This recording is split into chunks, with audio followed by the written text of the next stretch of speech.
Believability. It's the centerpiece of all professional wrestling. But the problem is, what one person believes is not necessarily what someone else will. Now, the entirety of what people believe in is a very long conversation to have, too long for this video.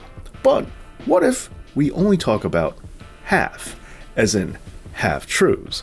Because this is a technique as old as professional wrestling itself, and it's one that I think really works. So in order to dive into that, we're going to be deconstructing an old angle from 2016 to showcase the value of what half-truths can really bring to the table. Because today,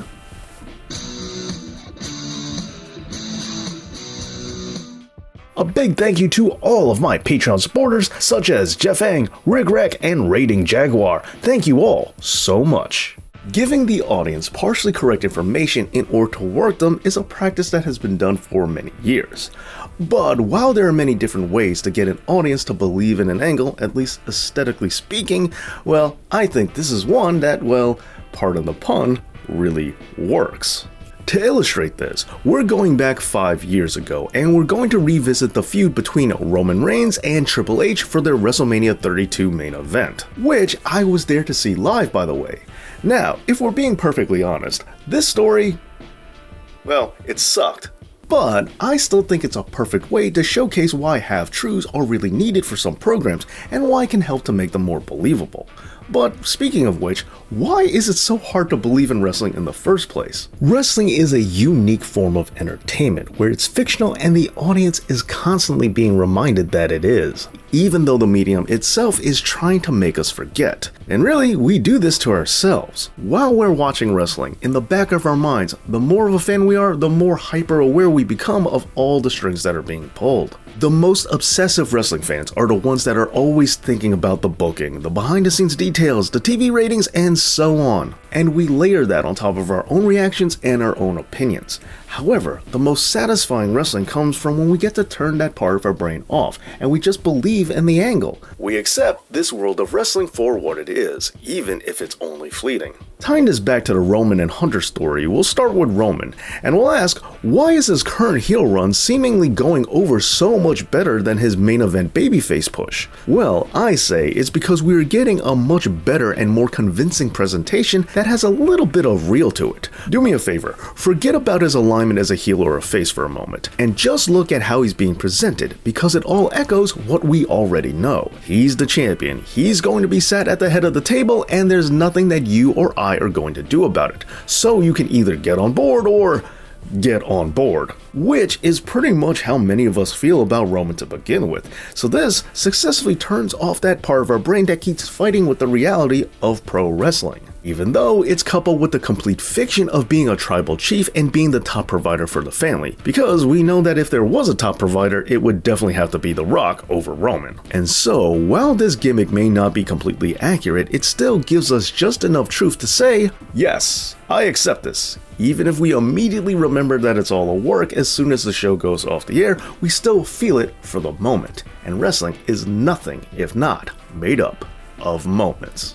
Now, Roman has tried this strategy before.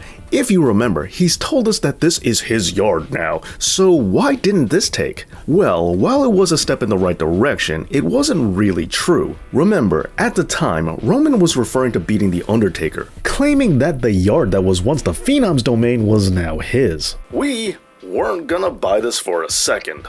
We know that Roman was just booked to win that, and no, a predetermined victory is not enough to inherit our fandom from one of the most popular wrestlers ever. However, when it comes to what we're looking at now with Roman, it's a lot like, well, interestingly enough, Triple H's speech after winning his last WWE title in 2016, which he won off of Roman Reigns, and also lost back to Roman Reigns. Anyway, the night after winning the title at the Royal Rumble, Triple H said on Raw that I don't need to be WWE champion, but I want to be WWE champion, and I'll be WWE champion anytime that I want.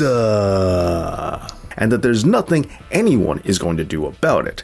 This works as an almost tongue-in-cheek reference to what we all know. He is Vince's son-in-law, he is a top executive, and he can get booked to win the title whenever he feels like it. So, while not overtly telling you that wrestling is predetermined, you can still interpret that statement either way.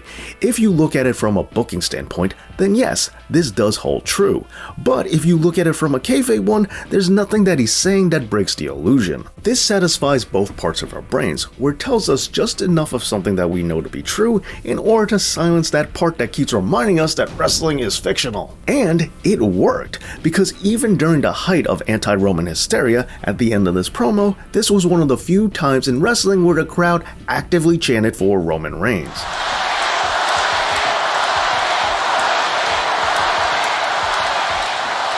It's really not that hard to get fans to believe in an angle.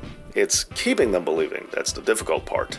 But that's exactly when this storyline all collapsed. Following the celebration, the angle quickly devolved right back into Roman's the good guy and he wants to win, and Triple H is the bad guy and he also wants to win. Roman won a number 1 contenders match. Triple H assaulted him on Raw, only for Roman to come right back and beat up Hunter like nothing ever happened. Then Roman won at Mania. None of this had any substance and any truth to it at all. This angle could have worked so much better if they just stuck to the half-truth plan. It went flat because the half-truth was just a single promo in the middle section of the story, and it was completely disjointed even though it should have been the sole fuel for the fire. But that's getting ahead of ourselves. Let's revisit how this feud all started. Things began with WWE trying the same tired trope from Steve Austin that continued down to Daniel Bryan, of WWE owners not wanting this one guy to be champion, but that one guy wants to be champion anyway. Although, in the cases of Stone Cold and Daniel Bryan, we actually believed this. With Austin, we bought into his feud with McMahon. It was conceivable that the profane Austin was not corporate material, even though that wasn't true. But it was coupled with McMahon being the owner of WWE, which was true. And in Daniel's case, it was true that he was not the archetypal WWE champion, but we believed that he could defeat Batista, Triple H, and Randy Orton all in the same night through technical wrestling. Now, going back to Roman and Hunter, they needed to commit to the half-truth. Instead, it started with the McMahons as the authority figure who didn't want Roman to be champion. However, we didn't buy this because we know it's blatantly untrue. We know that not only does WWE want Roman to be champion, but they probably want it more than anybody else. Furthermore, the whole anti-authority thing only works so often, and in my opinion, this was definitely a case of going to the well one too many times. However, the biggest disconnect, which is another reason why something becomes less believable, is when something changes gears. If the audience is invested in a story that has one tone, but then it switches to another, well, that breaks the illusion. When Triple H and Roman switched from being a copy-paste heel authority figure story to a clever reference to backstage politics to an invincible Mary Sue fighting a bad guy, the tonal shift made it hard to stay immersed. If they just simply stuck with Hunter saying that he will be champion whenever he wants,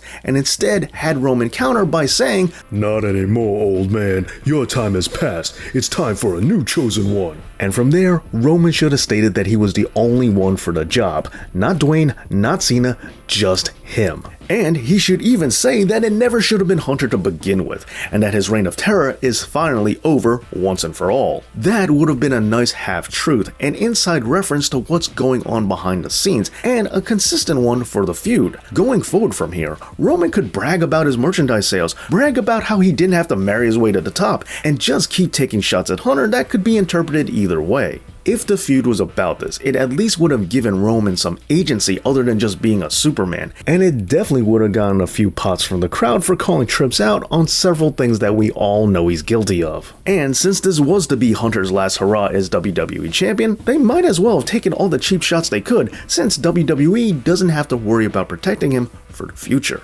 And no, I'm not saying that this would have jettisoned Roman to megastar status, and I'm not even saying that this would have made him as over as he needed to be, but what I am saying is, this probably would have made him more over than he actually was, because a little believability does go a long way, even if it's only half true. Believe that. Well, there you go, my thoughts on half-truths in professional wrestling, but what are some of your favorite half-truths? Let me know down in the comments, and please be sure that you're subscribed to this channel and that you give this video a big thumbs up. Thank you so much for watching, and thank you to all my Patreon supporters out there, and as always, Dave knows.